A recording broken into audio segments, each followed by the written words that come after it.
Hello. This is the first in a set of 4 videos on the development of African slavery in the Caribbean. Other related sets will examine the development of the British abolitionist movement and of slave rebellions in the Caribbean, notably in what became Haiti, the only successful slave rebellion in world history. In this first video, I want to describe the odious linkage that emerged in the Caribbean between plantation agriculture, slavery, and the slave trade.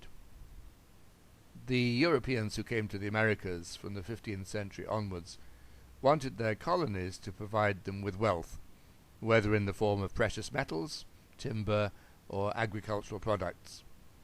For the Europeans who settled in the tropical and subtropical areas of the Americas, first the Spanish and Portuguese, later the Dutch, English and French, and even the Danish, plantation agriculture quickly became a major source of wealth, and in several areas mining also assumed importance. These economic opportunities generated a massive demand for labor. As working conditions on tropical plantations and in American mines were generally difficult, various forms of forced labor were tried, those who directed the labor not wanting to do the work themselves. The first form of forced labor was of Amerindians, enslaved or otherwise coerced into working, but death rates were generally very high, in part because of the Amerindians' lack of resistance to Eurasian infectious diseases. The Spanish also became convinced that enslavement of the Amerindians was wrong on legal and religious grounds. There was thus a labor shortage. To meet the need for labor, some European powers, notably England, later made widespread use of indentured and convict labor from their own homelands, but European laborers worked poorly in tropical climates and again lacked resistance to tropical diseases. Instead, African slave labor was increasingly seen as the best solution to the problem. The Africans were more resistant to Eurasian and tropical diseases than the Amerindians.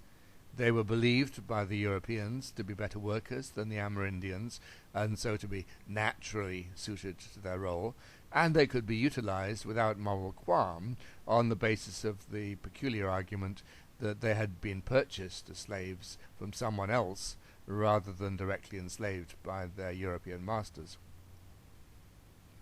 Thus, in 1518, Spain licensed Portuguese traders to ship slaves directly from Africa to the Americas, and the first shipload arrived in that year.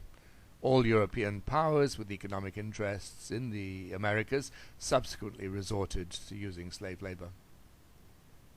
From the standpoint of the Europeans in the Americas, the Africans also had the advantage over forced white labor of being instantly recognizable in their physical appearance and could be easily identified if they tried to escape, so that by the 18th century, slaves in the Americas were almost entirely of African origin, the main exception being in Brazil, where the Portuguese were still enslaving Amerindians. The Atlantic slave trade developed as part of what has come to be known as the triangular trade. The Europeans linked the continents bordering the Atlantic into a set of related economic relationships, in which Europe, Africa, and the Americas each had their specific roles.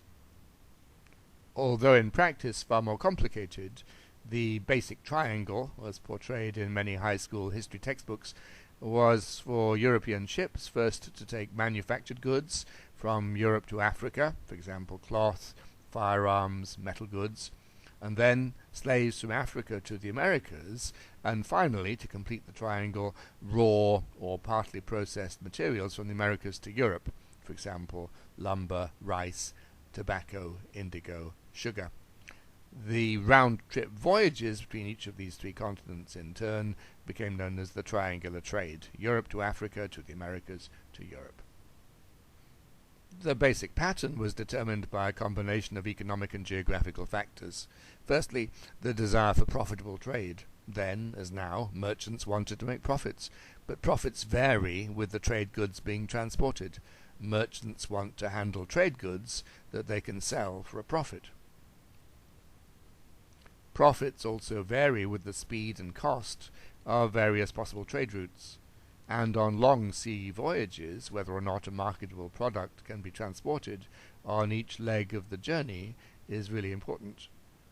The objective is that each leg of the journey should be profitable, that the ship should be laden with goods to sell for each part of its journey and not just ballast. In terms of geography, in an age of sailing ships, the direction of ocean currents and winds was tremendously important. The system of ocean currents and prevailing winds made some sea voyages longer and hence more expensive than others. And as in the North Atlantic, currents and winds follow a clockwise pattern, it was most economical to follow that as much as possible. So from Europe to Africa to the Caribbean and back to Europe. Let me now turn to the question of numbers. No one knows how many Africans were involved as unwilling victims of the Atlantic slave trade. The most detailed modern estimate by Philip Curtin is that around 9.4 million African slaves were imported into the Americas up to 1870, roughly the period of slavery in the Americas. But most writers think the true figure was higher than this, with figures of 10 to 12 million people commonly being cited. In any case, the numbers of Africans transported to the Americas only represented a part of the African population subjected to the horrors of the trade.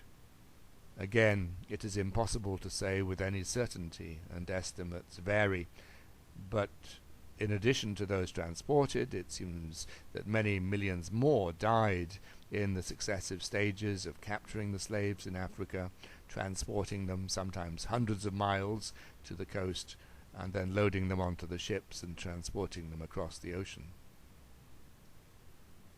One estimate is for as many as 13 million slaves to have actually left Africa. One estimate of losses of life in the Atlantic trade from late 18th century Angola assumes that out of every 100 people enslaved, 10 may have died during initial capture, 22 more died on the march to the coast, another 10 whilst being kept at the coast ready for sale to the European traders, and only 6 at sea. As an additional 3 of the original 100 were thought to have died during their first weeks of captivity in the Americas, this left only 49 out of those originally enslaved to actually work as slaves. By contrast, another study of Dutch slave ships in the 1630-1803 period estimates an average death rate of 14.8% of the slaves dying per voyage during the Atlantic crossing, with a similar figure for the crew. In terms of destination, of the total numbers imported into the Americas, Philip Curtin suggested that the largest number, 42%, went to the Caribbean, followed by 38% to Brazil. A mere 5% went to North America. The peak period for exports was during the late 18th and early 19th centuries, and by 1800 at least 75,000 Africans were arriving in the Americas each year. Altogether, about 80% of the slaves exported across the Atlantic were shipped during the 18th and 19th centuries. Not until about 1870, when slavery itself had been largely abolished in the Americas, did the Atlantic slave trade finally come to an end. It is of note that around 2/3 of the exported slaves were young men, as per the work requirements on American plantations, and that many children were also taken, as more of them could be fitted into the cramped slave decks. Finally, let me note that while slavery was traditional in many African societies, slaves commonly being war captives, criminals, or debtors, and that there was an existing slave trade with the Arab world, both across the Sahara and from Indian Ocean ports, the arrival of Europeans and the creation of the Atlantic trade massively changed both the scale and direction of the slave trade, with the Atlantic slave trade eventually enormously surpassing the trade to the north and east. Thank you. We will look at the slave trading system in the next video.